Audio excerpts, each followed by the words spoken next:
The internal combustion engine. It's the best option we have for today, but it's not without problems.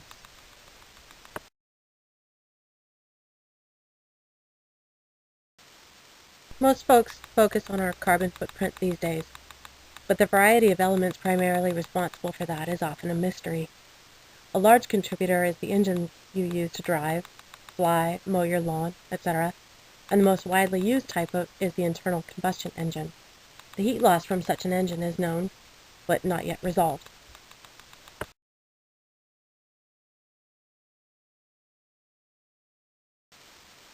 The most glaring problem is waste. There's pollution, nitrogen oxides, carbon monoxide, soot, hydrocarbons, noise, etc. And don't forget the carbon. Around 5 pounds of carbon is emitted for every gallon of gas consumed. But perhaps most alarming is the fact that 75% of the fuel that goes into an internal combustion engine comes out as heat rather than motion.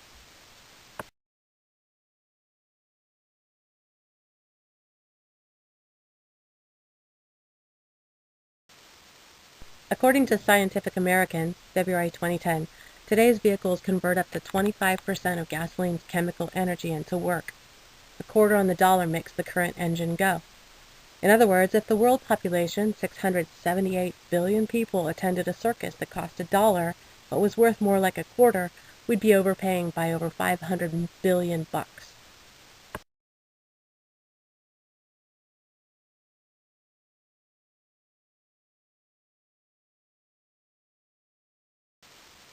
Here we'll focus on heat loss since it contributes 60% of the 75% loss of efficiency. That amounts to 45% of the entire problem with internal combustion engines. The movement of the piston within the cylinder requires energy that should be available to its purpose, but is not. The loss is a casualty of war.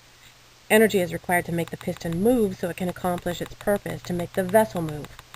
The energy that moves the contraption but cannot be released by the movement of the vessel, that energy will be lost as heat. If you pedal a bicycle but prevented its movement, the wheel friction on the pavement would eventually burn the tires. Same concept.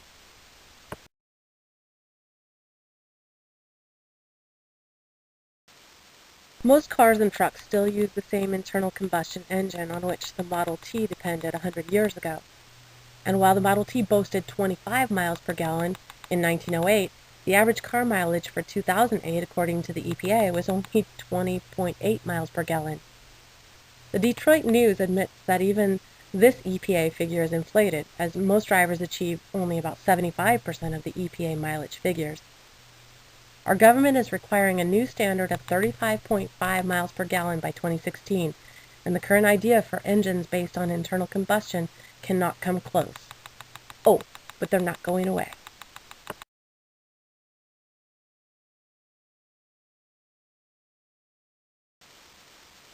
In its June 2000 policy study, The Increasing Sustainability of Cars, Trucks, and Internal Combustion Engine, the Heartland Institute predicted that it will be 30 years before even a modest 10% of all cars and trucks on the nation's roads are powered by something other than the internal combustion engine. While the technology does exist to make alternatives to the internal combustion engine, it is yet to advance to a level that makes it competitive or viable in terms of consumer needs and wants. Although some electric vehicles have been marketed aggressively in places like California, they still make up only a small percentage of the market, and companies such as Honda and General Motors have quit producing them. Even in Europe and Japan, where gas costs 2 to 3 times more than in the United States, and where significant government and manufacturing subsidiaries are in place to support consumers in buying electric vehicles, they make up less than 2% of the market.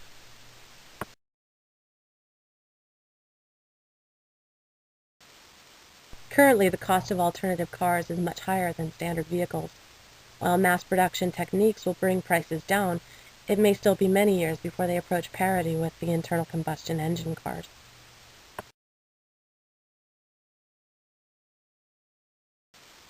Concerns over the environment and fuel supplies have fostered an abundance of research to find alternatives to powering cars and other vehicles.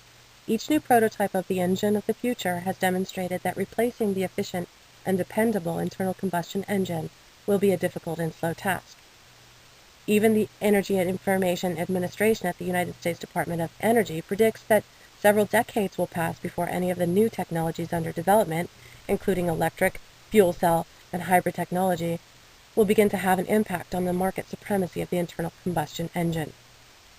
The versatile engine design, which currently powers more than 200 million vehicles in the United States, has been the backbone of the transportation industry for more than a century, and for good reason.